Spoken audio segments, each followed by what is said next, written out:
नमस्कार, बहुत स्वागत है आपका। आप देख रहे हैं चाल चक्र और मैं हूं आपके साथ शैलेंद्र पांडे। बहुत सारे लोग जब अपना भविष्य जानना चाहते हैं, अपनी कुंडली दिखाते हैं, तो अक्सर एक सवाल पूछते हैं, अक्सर एक बात कहते हैं कि मेरी शादी गलत हो गई, जब से शादी हुई है जीवन बर्बाद हो गया है। या बहुत सारे लोग ऐसा कहते हैं कि मेरी शादी गलत हो गई है, इस वजह से मैं जीवन में तरक्की नहीं कर पा रहा हूं, इस वजह से मेरा तालमेल नहीं बन पा रहा है। क्या वाकई में किसी का विवाह गलत या सही हो सकता है? किसी की शादी गलत हो सकती है या किसी की शादी सही हो सकती है? आज इस महत्वपूर्ण विषय पर बात करेंगे। चाल चक्र में आज क्या खास है, चलिए बताते हैं आपको। चाल चक्र में आज बात करेंगे कि क्या कोई विवाह सही या गलत होता है। क्या आपके वैवाहिक जीवन में समस्याएं हैं और आप समझते हैं कि आपकी शादी गलत हो गई है, इस वजह से जिंदगी में समस्याएं आ रही हैं। और अगर आपके वैवाहिक जीवन में समस्याएं आ रही हैं तो उसका निवारण कैसे किया जाए। वैसे तो शादी गलत है या सही है उस पर आगे चर्चा करेंगे, लेकिन अगर शादी गलत है तो क्या करें और अगर सही है तो क्या करें। सबसे पहला प्रश्न यही है कि क्या कोई विवाह गलत होता है या क्या कोई विवाह सही होता है।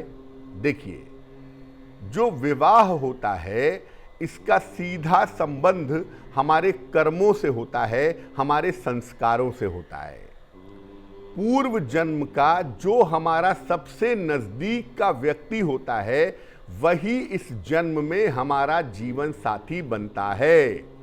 पिछले जन्म में जो सबसे ज्यादा हमारा करीबी रहा होता है, हमारा दोस्त रहा होता है, हमारा भाई रहा होता है, हमारे संतान रही होती है, जो बहुत करीबी रही होती है ना, जिसके साथ बहुत ज्यादा जुड़ाव रहा होता है पूर्व जन्म में, वही व्यक्ति इस जन्म में हमारा जीवन साथी बनता है। जिसके साथ हमारे संस्कार गहराई से जुड़े होते हैं, जिसके साथ हम बहुत ज़्यादा अटैच होते हैं पूर्व जन्म में, और उस जन्म में हमारा देहांत हो गया, तो इस जन्म में वही व्यक्ति हमारा पति या हमारी पत्नी बनता है। क्योंकि उसके साथ हम इतने गहराई से जुड़े हुए थे, वो गहरा संस्कार इस जन्म में भी काम करता है, वो गहरी बात इस जन्म में भी चलती है। और आप देखिए कि इसीलिए पता नहीं कहां से जिसको कभी मिले नहीं, जिसको कभी देखे नहीं, ऐसे व्यक्ति से विवाह हो जाता है, ऐसी लड़की से शादी हो जाती है, क्योंकि वो पहले से ही पूर्व जन्म से ही हमारे साथ गहराई से जुड़ा हुआ था। विवाह में आप चाहे जितनी गणना कर लें, खूब गणना करें, मैं ये भी देखूंगा, मैं वो भी देखूंगा, मैं ये भी कैलकुलेट करूंगा, विवाह वही होता है जहां होना होता है। विवाह और मृत्यु दो ऐसी चीजें हैं कि जहां होनी होंगी, जब होनी होंगी वही होंगी। आप लगाते रहिए गणित, गणित से कोई फर्क नहीं पड़ता। इसलिए कोई भी विवाह गलत या सही नहीं होता। जो चीज होना निश्चित है उसको आप गलत या सही कैसे कह सकते हैं। कोई मरता है, अगर कोई व्यक्ति, तो मरना तो निश्चित है, जो जन्म लेगा वो मरेगा। अब वो गलत है या सही है ये कहना तो सही नहीं होगा ना, क्योंकि वो तो निश्चित है। उसी तरह से विवाह भी पहले से निश्चित है।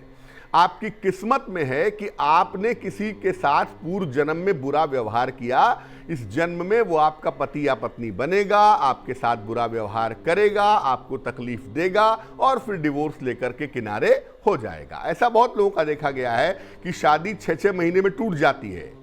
तो होती ही क्यों है? वो इसलिए होती है क्योंकि हमारे संस्कार होते हैं वो तकलीफ पाने के, हमारे संस्कार होते हैं वो कष्ट भोगने के, इसलिए हम वो कष्ट भोगते हैं। और जब कर्म का फल नष्ट हो जाता है, कर्म का फल समाप्त हो जाता है, तो पत्नी अपने रास्ते, पति अपने रास्ते। फिर भी हम कोशिश करते हैं कि वैवाहिक जीवन सुखी हो, ये हमारा प्रयास है। कितना कर पाते हैं, कितना नहीं कर पाते हैं, ये तो प्रभु ही जानते होंगे, लेकिन हम प्रयास तो करते हैं कि हमारा वैवाहिक जीवन सुखी हो।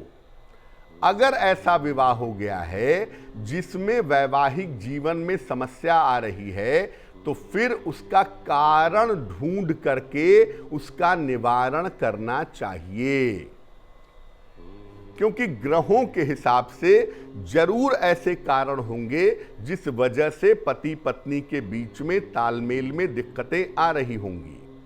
शादी जहां होनी थी वहां तो हो गई, उसको बदला नहीं जा सकता, लेकिन अब शादी हो गई और दिक्कतें आ रही हैं, तो आप कुंडली देखिए दोनों की और कारण देखिए कि ग्रह क्या कहते हैं, किस तरह के कारण हैं, और जिस तरह के कारण हैं उस तरह का उसका उपचार करिए, उस तरह का उसका निवारण करिए, तो कम से कम वैवाहिक जीवन पति पत्नी का बेहतर होना शुरू हो जाए।